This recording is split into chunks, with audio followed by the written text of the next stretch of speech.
চেনেললৈ আপোনালোকক স্বাগতম জনাইছো। আজি শিকোৱা হ'ব টেকনিক্যাল এনালাইসিস ফৰ বিগিনাৰ। যিসকল শেয়াৰ মাৰ্কেটত নতুন আহিছে তেওঁলোকে টেকনিক্যাল এনালাইসিস কি এইটো আজি শিকোৱা হ'ব। টেকনিক্যাল এনালাইসিস বুলিলে কি বুজায়?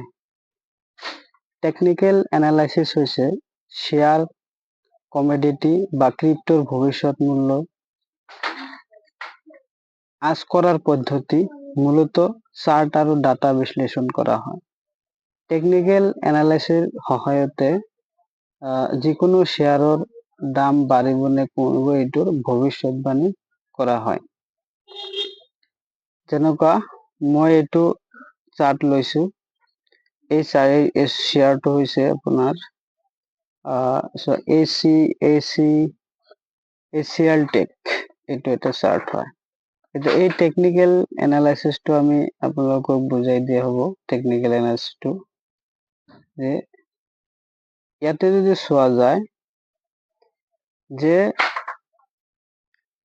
এইটো ক্যান্ডেলস্টিক প্যাটাৰ্ন বুলি কয়। ক্যান্ডেলস্টিক প্যাটাৰ্ন, ইয়াতে দাম বাঢ়িছে, হাইয়েস্ট গৈছে, তাৰপিছত আৰু যাবলৈ ট্ৰাই কৰিছে, ইয়াত যাবলৈ ট্ৰাই কৰিছে, ইয়াত যাবলৈ প্ৰায় ৩-৪ বাৰ উপৰ ফালে যাবলৈ চেষ্টা কৰিছে, কিন্তু শেয়াৰৰ দামটো উপৰ ফালে যাবলৈ সক্ষম হোৱা নাই। তাৰপিছত কি কৰিছে, তলফালে আহিছে, আহি এইটো আহি আছে।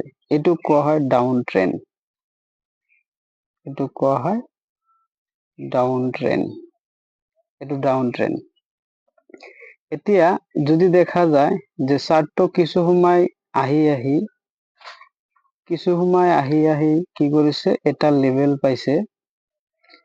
সেই লেভেলটো হৈছে ধৰক ইমানলৈকে আহিছিল, তাৰপিছত আৰু বহুত তলফালে অহাৰ চেষ্টা কৰিছে, কিন্তু এতিয়ালৈকে এইটোৱে লাষ্ট তলত অহা, ইয়াৰ তলত আৰু আহিব পৰা নাই। গতিকে দেখা গৈ আছে যে লাহে লাহে শেয়াৰৰ দাম ওপৰত গৈছে।